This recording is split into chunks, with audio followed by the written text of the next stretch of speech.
September 10th, 2025, Utah Valley University in Orem, Utah. Charlie Kirk, co-founder of Turning Point USA, one of the most recognized conservative voices in the country, was on campus to kick off what his organization called the American Comeback Tour, a speaking and debate series he had been doing for years. The format was familiar. Students with disagreements could walk up to the microphone and challenge him directly. And at 12:11 p.m., Kirk began speaking. A student named Hunter Kozak stepped up to the mic and asked about transgender Americans and mass shootings. Kirk was mid-response because at 12:23 p.m., one single shot pierced through the air. Kirk was struck in the neck by a single bullet fired from a sniper position on the roof of the Losi Center, approximately 130 meters away. He was carried to an SUV and rushed to the local hospital. And around 2:40 p.m. the same day, President Donald J. Trump announced on Truth Social that Charlie Kirk had been fatally shot. He was 31 years old. See, whether you agree with Charlie Kirk or not, and millions did,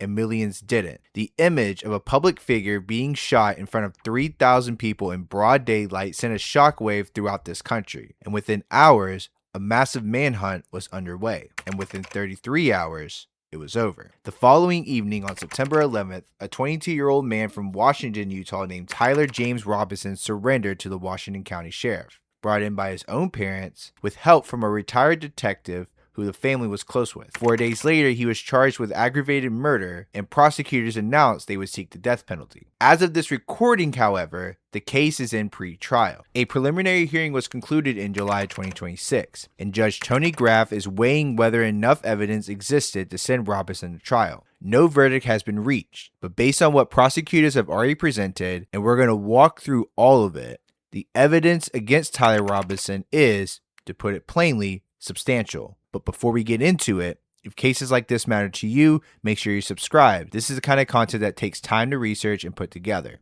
and your support makes it possible. Now let's look at who these two were before this all happened. Let's start with Charlie Kirk. Born in 1993 in Prospect Heights, Illinois. He grew up in a family that was, by most accounts, politically engaged and conservative. He didn't graduate from college, as he had famously applied to West Point and was denied, which by many accounts lit a fire under him. And at 18, he co-founded Turning Point USA. By his early 20s, he was one of the most recognized conservative campus organizers in the country. See, Turning Point USA grew into an operation with hundreds of staff, a massive social media footprint, and direct influence in Republican politics. Kirk was described by the New York Times as something of a kingmaker, and by The Guardian as a youth whisperer. He was a close ally of Donald Trump, had his own podcast that reached millions, and was considered one of the most powerful voices in the MAGA movement. He was also among the most polarizing. Tyler James Robinson is, in many ways, the opposite story. Born April 16, 2003 in Washington, Utah, a small city in the southwestern corner of the state. His family are members of the Church of Jesus Christ of Latter-day Saints. His grandmother described the family as predominantly Republican. He graduated from Pineview High School in 2021, enrolled briefly at Utah State University, dropped out after one semester, and at the time of his arrest was in his third year of an electrical apprenticeship program at Dixie Technical College, and he had no prior criminal record. His mother told investigators he'd become more political over the past year, quote, leaning more to the left, becoming more pro-gay and trans-right oriented. His grandmother said that she didn't know a single Democrat in the family. His roommate and romantic partner at the time of the shooting was a transgender man named Lance Twiggs. Utah County Prosecutor Jeffrey Gray said Robinson's relationship with Twiggs appeared to be a significant factor in his political shift. Robinson himself allegedly told his father, "There's too much evil,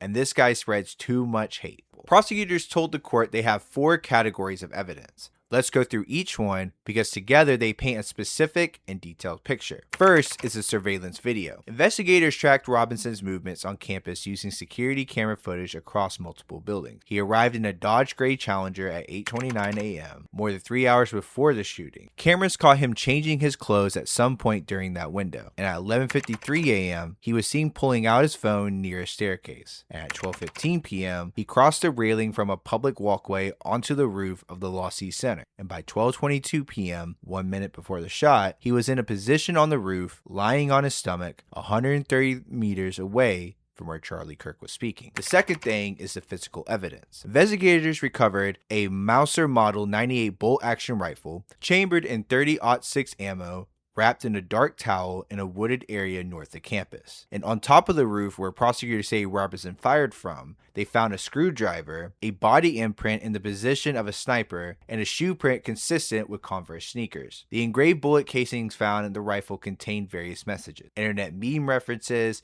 an anti-fascist song lyric, a Helldivers 2 video game code, a Dremel tool used for engraving, and matching cartridge casings were later found at Robinson's home. Third, and this is the most significant category in terms of raw legal weight, confession evidence. Approximately 1 hour after the shooting, Robinson messaged members of a private Discord group he belonged to, apparently joking about the shooter's resemblance to himself. He referenced Luigi Mangione, the man accused of killing United Healthcare CEO Brian Thompson, saying he avoided going to McDonald's. He mentioned getting rid of his manifesto and rifle, and later that same day, he posted, "Hey guys, I have bad news for all of you. It was me at UVU yesterday.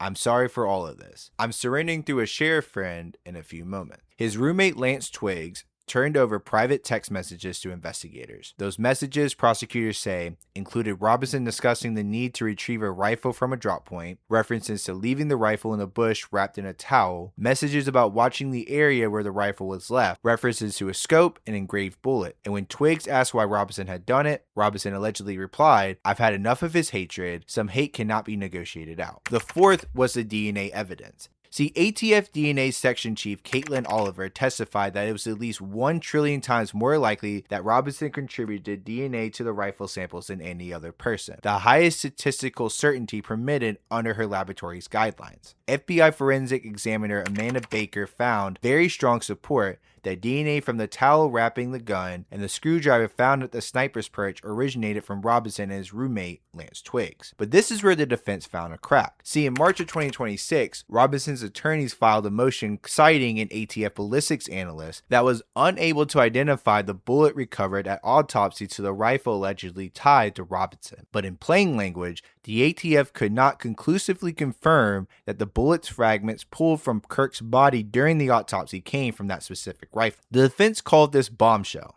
The prosecution called it misleading, and they weren't wrong. The ATF's full finding was that this was also unable to exclude the rifle. The bullet had fragmented significantly, breaking into at least 5 pieces, making a definitive match technically impossible. The examiner described the fragments as consistent with a .30-06 round. That's the caliber of the recovered rifle. Defense attorney Catherine Nesser also challenged the DNA evidence on cross-examination, noting that the testing cannot determine when genetic material was deposited, how it got there, or whether presence means direct handling. The screwdriver showed DNA degradation. These are standard and legitimate forensic challenges. They don't disprove the evidence, but they create the kind of reasonable doubt a defense team is required to pursue. Now let me give you my read on it, and be upfront about what I'm basing that on and where there is still genuine uncertainty. Based on the preponderance of the evidence presented at the preliminary hearing, and that phrase matters because we're not yet at trial and the jury hasn't heard any of this, Tyler Robinson has allegedly appeared to be guilty of the crime he is charged with. That is my opinion. I want to be honest that this is just an opinion based on pre-trial evidence, and a jury will be the ones who ultimately decide. Here's why.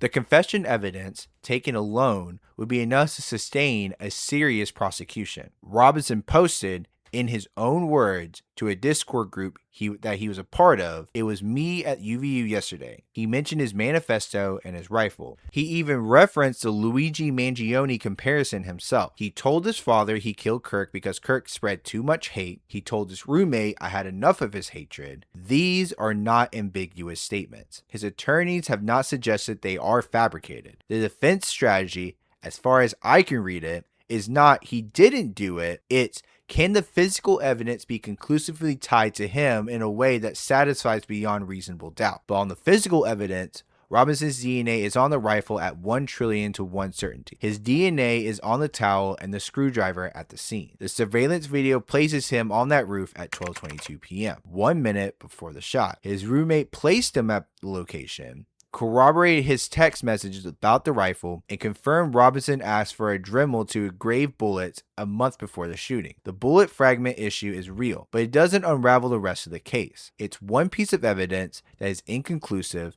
not evidence of innocence. What the defense does have is a right to contest every piece of that evidence at trial. DNA degradation is a legitimate challenge. Surveillance video identification is not always definitive. And more importantly, the political environment surrounding this case, public figures calling for Robinson's execution before a trial, preliminary hearing conducted under enormous national scrutiny, has genuinely complicated the prospect of a fair trial and unprejudiced jury. Robinson's attorneys have raised those concerns. They're not wrong to. Under Utah law, aggravated murder is a capital first-degree felony when specific aggravating factors are present. Prosecutors cited two. Robinson allegedly targeted Kirk for his political expression, which qualifies under Utah Code 765-202, and he acted with knowledge that children would be witness to killing. Both factors, if proven, make the death penalty an available sentence. Utah currently carries out capital punishment and last executed an inmate in 2010. The state uses lethal injection as its primary method. Judge Tony Graff will issue his ruling on probable cause following oral argument scheduled in early September 26, close to the 1-year anniversary of Kirk's death. If he finds sufficient probable cause, Robinson will be arraigned and enter formal pleas. The actual trial, with a jury, full evidence presentation, and cross-examination, that, given the complexity of the case and the volume of evidence,